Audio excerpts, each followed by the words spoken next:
Hi, I'm Rhiannon from the Epsom Bakehouse, and thanks for tuning in to the Bake Bread at Home podcast. This show is dedicated to helping you bake brilliant bread that wows your friends and family without the need for fancy ingredients or equipment in your home kitchen. Do you ever wish you had just a little more space to get baking bread in your kitchen?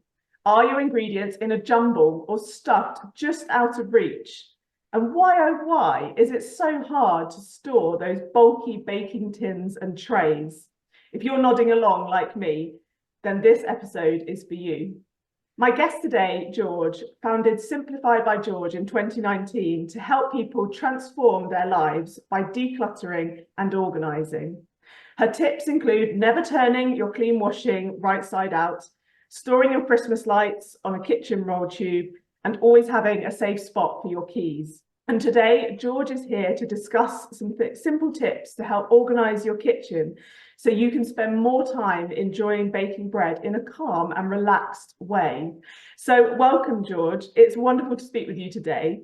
I just wanted to... Lovely to talk to you as well. Thank you, and thanks for coming on. And I just wondered if you could start by just telling me a little bit more about the background. What led you to start Simplify with George, and who do you help? So I've always been organised. I think I grew up with a dad who was very organised, but I went into project management. So for years and years, I was in the project management world. I worked in IT.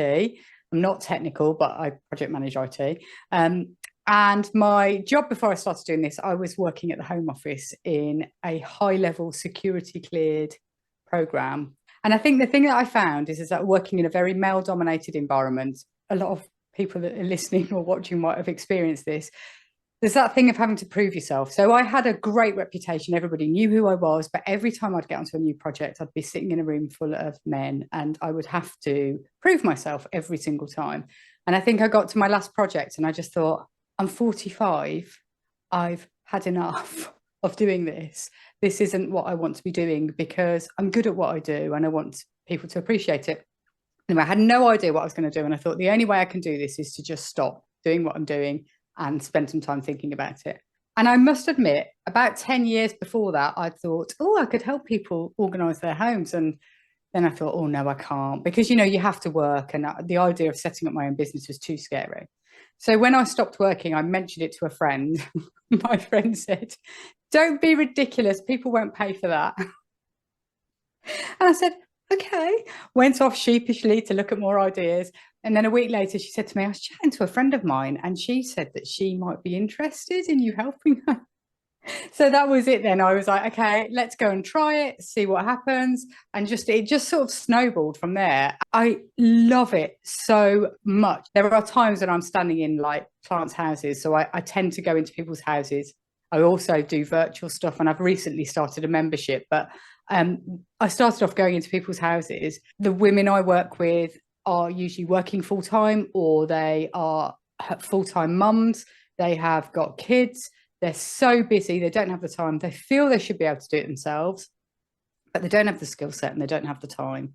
And, you know, whenever they've got 5 minutes themselves, it's the last thing they want to do, right? You want to enjoy yourself doing things that you want to do. And the impact that I have, and I think that was the other thing for me, working in a big corporate environment, I just didn't feel like I was having this impact. And now I feel the impact I have every day. I get texts from people, I get messages from people saying that, you know, it's been life-changing. Especially when I do kitchens and stuff where people have like, I had one client who said that it's changed the way they eat because they were eating really unhealthily because everything was so difficult in their kitchen to manage and do that when I came in and worked it all around and got it all working for them, that they actually really wanted to be in the kitchen and they wanted to start cooking again and they wanted to start. And so it's just, it feels really life-changing and it makes such a difference. I can totally understand where you're coming from in that, and I imagine if people are listening that having that kind of almost state of flow that you just know where everything is and you can go in. And so what would you say then to someone who's listening who's thinking, well, I'd love to get, you know, to that point where I'm cooking better, I'm doing some more baking at home, baking bread, but actually I just can't even reach the cupboard, it's too much of a jumble. Every time I open it, it just, things fall out, I can't see what I've got in there. Where would you start if in terms of sorting that kind of baking cupboard and achieving that kind of satisfaction and ability to use what you've got in there? So I think kitchens, flow is exactly the right word you used. I mean, for me, that's the real secret of a kitchen. It's that flow. It's, how does it work? How do you need it to work? If you've got someone who's really passionate about baking, it becomes a different priority. And I think you have to recognize what the priority is in your house. So for me, it's all around making things that you need to get access to accessible, categorizing things, putting like things with like things, and looking at the frequency that you use things. So, if you are baking, you might have loads of different tools that you're using while you're baking, but some of those you might need more frequently than others. So it's things like that when you start thinking, oh, actually, I don't need to use this very often, so I can put this a bit further away and make sure the things that I need regularly are accessible. And just containing things. So the client I was working with last week, she loves baking. So she'd got, I don't know how many different types of sugar. I didn't realise there was that many different types of sugar in the world, but we just got a box and we put all of our sugar in a box so that it's contained. She knows if she needs to get sugar, she can go and get the sugar box and she can get the thing out. So, and it allowed us to make most of her space. So we had a box with sugar in, we had a box with flour in, and we could just stack it. And it's just using tips like that, just trying to make sure that you're maximising your space, putting the things that you really need to get to frequently closer to you. Labeling things. Label everything. Label everything. Label everything. Would you suggest with if you're kind of got that cupboard where you can't bear to just kind of get it all out and have a good sort, because you'll probably find stuff in there you might not have used that might not be even gone past its best before and things like that, and just have a really good, like you say, categorize what am I actually going to use, and kind of have a kind of, I know if that happens to me and I feel like I found something I've not used and perhaps it's past its best before, you do feel that like burden of like, oh my gosh, I didn't use it, and but actually it's not helping you to keep it in the cupboard. So perhaps have a clear and then see the space. Yeah, and I think the thing is you need to be really careful when you're doing it. I think one of the things that I think a lot of people fall foul of is that you start thinking, oh, I'm going to do that, and then you empty everything out, and that's the point where the sort of the overwhelm hits, because you don't realize how much will actually go in a kitchen cupboard until you start taking it out. And then when you look at it on the floor, you're like, how did that all go in there? And it can be really overwhelming. So I think I always say little and often. So try and pick your time to do it, and make sure if you can only do one shelf in a cupboard or one section of a cupboard. But also, if you are going to do it and you really want to get on, make sure you pick your time. Make sure you pick the right time to do it, that you've got enough time to do it. Think about how long you think it's going to take and double it. So if you think it's going to take an hour, it's going to take 2. Just also have somebody in the sidelines. So have a mate round who's going to chat to you while you're doing it, or have your kids or your partner come past and just tell you you're doing a good job. It's one of those things. I think it can be really overwhelming, but getting everything out and looking at it. I think spices is a really interesting one, because I have this conversation a lot with people, because things that go out of date, it's quite easy. You go, well, it's out of date, we'll get rid of it. Spices is one of those things where people are like, well, it's only just gone out of date. And I think there are 2 approaches that I take. One is, if it's gone out of date and it's quite full, you're obviously not really using it. You might have bought it for a recipe and then never using it again, so maybe you don't need it anymore. And if it's out of date and it's nearly empty, then actually, it's okay to use that for a little bit longer and then just replace it. But I think having a good clear out is definitely a good way to start, but make sure you've got your cheerleaders or your people around you who are going to keep you going. So you don't end up with everything on the floor, get disheartened, and then just shove it all back in, which is what can happen a lot of the time.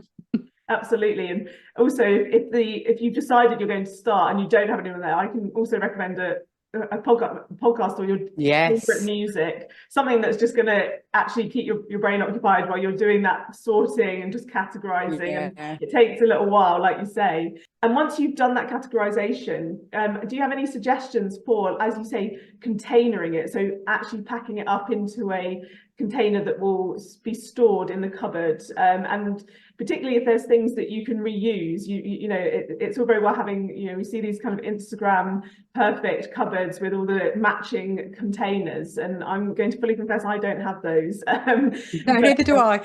So I'll put my hands up. I don't decant my spices. You could spend a fortune on doing stuff. there are some things which I think will enable and help, and there's sometimes it's worth making a purchase. But again, I would never suggest for anyone to buy anything or look for anything until you've done the work. So until you do the decluttering and the sorting and work out what you've got, and then you can look at it. But yeah, I mean, around our house, there are things I decant into, but they are not things I've purchased. So I decant into, you know, if you get the tall pasta bottles, the glass pasta bottles, they're brilliant for decanting into. So they're great for keeping, you know, flour or bits and pieces or dried fruit. So there's things like that which you can use. And then for everything else, to contain it and box it, you don't need to go and buy things. So if you do a Tupperware audit, I can guarantee you'll have some Tupperware without a lid.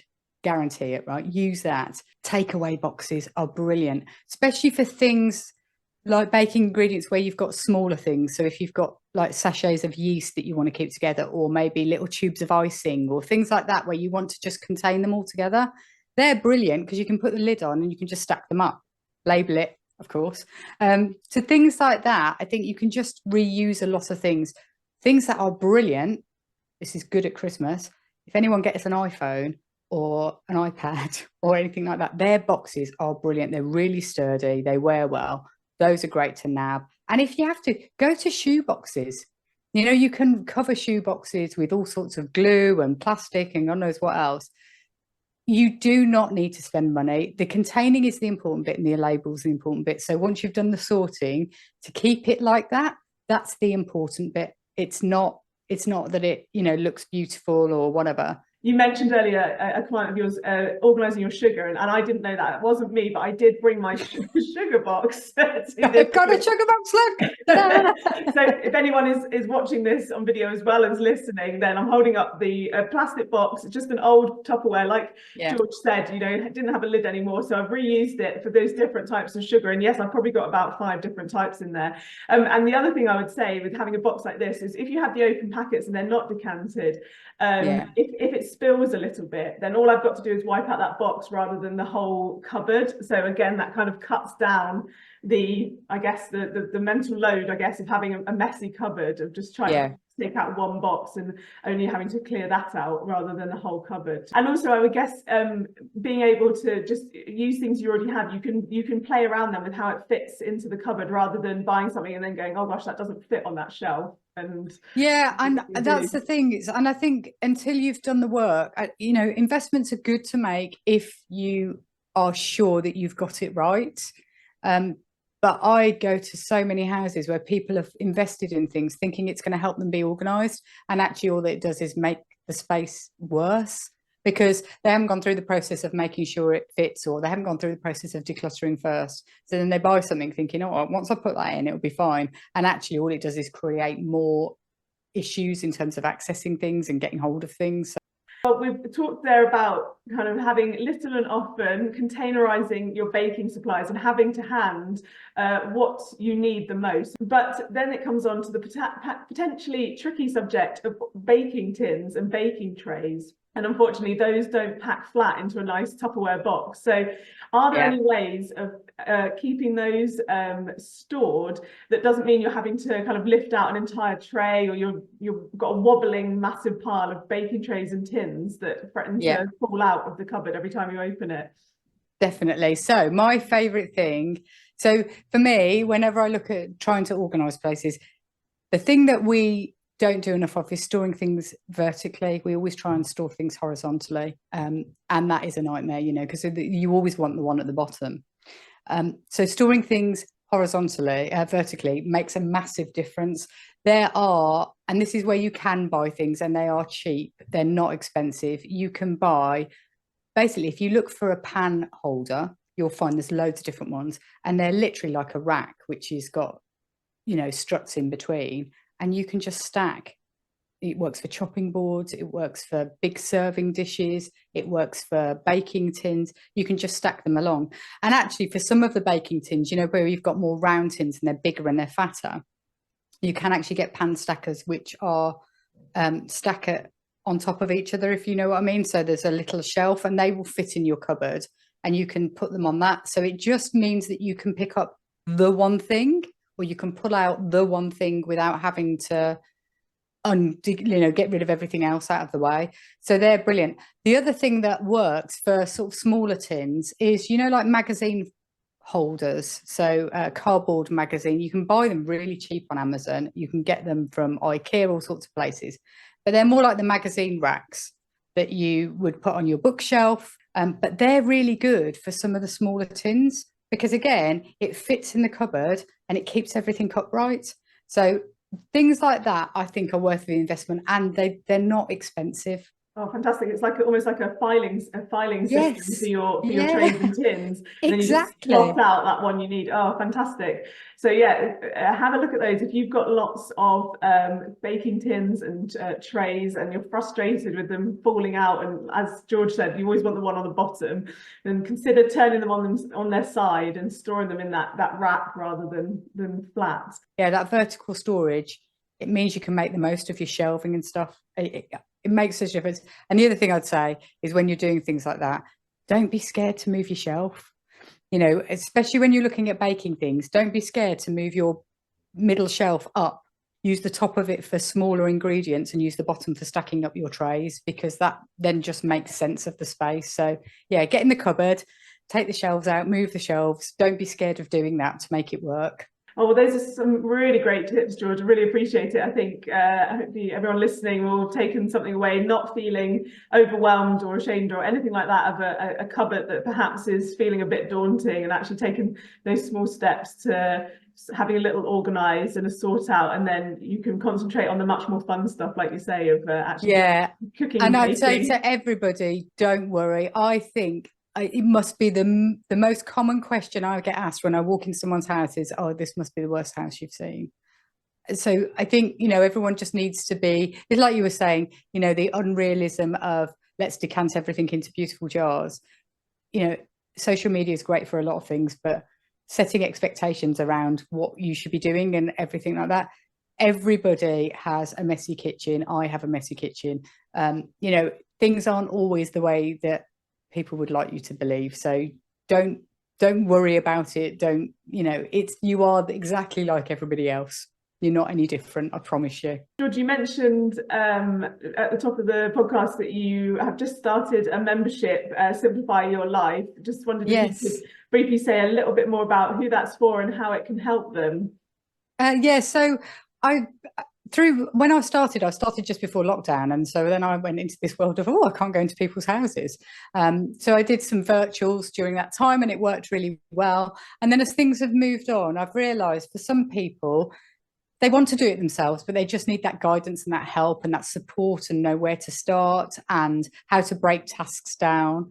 And I started working with a few people at the end of last year, and thought, actually, I can do this in a membership. So I can help people get their home organised through a membership service, which means that it's a minimal cost. So it's not like having me in for the day, which is a lot more expensive to do, and I can't get out to everywhere in the world.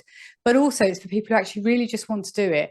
And so what we do is we take a certain area, a certain space. So we've done the hallway, we've looked at paperwork, we're just about to start moving on to the kitchen, and we look at what's happening in the kitchen. And then I break down weekly tasks. So every week I'll drop a task which is going to take 10 minutes, half an hour. I do a live every month. So we do a live session where people can come and ask me questions, and we talk about what we do. We've got a Facebook group where we all help each other out. A lovely space for people who want to get organised, don't know where to start, and just want some help and guidance through it. Well, if anyone listening is interested to find out more about Simplify by George and see her tips and more information on her, George, where can we best find you online? So you can find me on my website, which is Simplify by George. You can find me on Instagram at Simplify by George, and you can find me on Facebook by Simplify by George. Thank you so much for sharing all your wisdom and helping us get more organisation into the kitchen. And if you are listening and you're going to put any of those tips in place, then do leave a comment or tag the Epsom Bakehouse and Simplify by George on Instagram or Facebook, and let us know how you're getting on in your kitchen and how it's helped you bake some more delicious bread at home. But otherwise, for that, thank you so much today for coming on for a chat, George. It's been fantastic to learn more about all the organisation in the kitchen. I'm certainly feeling a bit more calm and relaxed thinking about doing that. Yeah, thank you.